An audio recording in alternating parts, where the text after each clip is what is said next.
በአማራ ዓለም አቀፍ ትብብር የሚዘጋጅ ሳምንታዊ ርዕሰ አንቀጽ።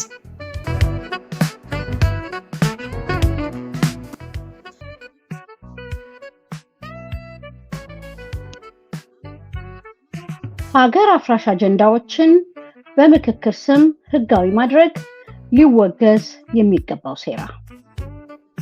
ለሀገራችን ዘላቂ ሰላምና መረጋጋት ያመጣል ተብሎ የተቋቋመው ብሔራዊ ምክክር ኮሚሽን በተግባር የገዢው የኦሮሞ ብልጽግና ፓርቲና የጽንፈኛ ብሔርተኞች ፍላጎቶችን ማሳኪያና ህጋዊ ሽፋን ማላበሻ መድረክ ሆኖ ተከስቷል። ሀገራዊ ችግሮችን ይፈታል የተባለው ይህ ጉባኤ ይባስ ብሎ አዳዲስ አውዳሚና ጦርነት ቀስቃሽ አጀንዳዎችን ወደ አደባባይ በማምጣት ላይ ይገኛል። የአማራ ዓለም አቀፍ ትብብር አማራ ኢንተርናሽናል አላያንስ ገና ከጥንስሱ የዚህ ኮሚሽን አደረጃጀትና አካሄድ ፍጹም አግላይ፣ ገለልተኝነት የጎደለውና የአንድ ወገንን ፍላጎት ማስፈጸሚያነት እንዲሆን የተቃኘ መሆኑን በርዕሰ አንቀጾቹና ይፋዊ መግለጫዎቹ ሲያሳውቅ መቆየቱ ይታወቃል። ዛሬ በጉባኤው እየተከናወኑ ያሉት ኩነቶችም የትብብራችን ስጋትና አቋም ፍጹም ትክክል እንደነበሩ አረጋግጠዋል። በምክክር ኮሚሽኑ ሽፋን ገዢው አካልና በተባባሪዎቹ እየቀረቡ ያሉ አጀንዳዎች የመብት መከበር ወይም የዲሞክራሲ ጥያቄዎች ሳይሆኑ በቀጥታ የሌሎቹን የሀገሪቱን ህዝቦች ህልውና፣ ታሪክና ማንነት የሚደፈጥጡ ሆነዋል። የአዲስ አበባና የድሬዳዋ ባለቤትነት ጥያቄ የታሪካዊ የህግ መሰረቶችን የካደ የነዋሪዎችን ሁለንተናዊ መብት የሚጥስና ለአንድ ወገን የበላይነት የተዘጋጀ የይገባኛል ድራማ ነው።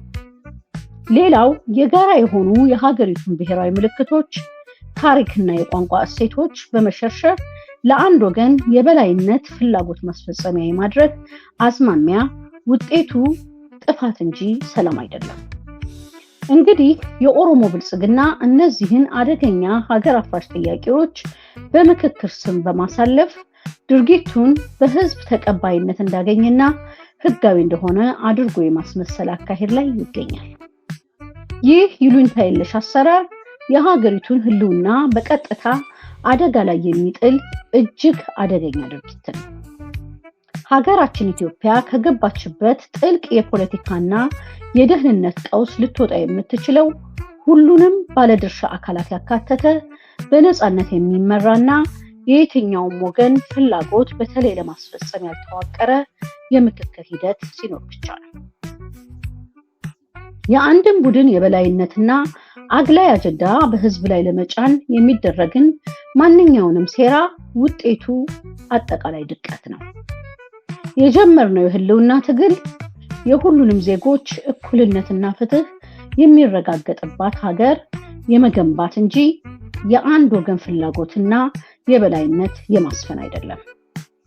በመሆኑም የአማራ ዓለም አቀፍ ትብብር ይህንን ለይስሙላ የተዘጋጀና ሀገር የሚያፈርስ የምክክር ድራማ በጽኑ እያወገዘ ህዝባችን ለህልውናውና ለእውነተኛ ፍትህ የሚያደርገውን የተቀደሰ ትግል አጠናክሮ እንዲቀጥል ጥሪያችንን እናቀርባለን። ነሐሴ 2 ቀን 2018 ዓ.ም ድል ለአማራ ህዝብ ትግል። እናመሰግናለን።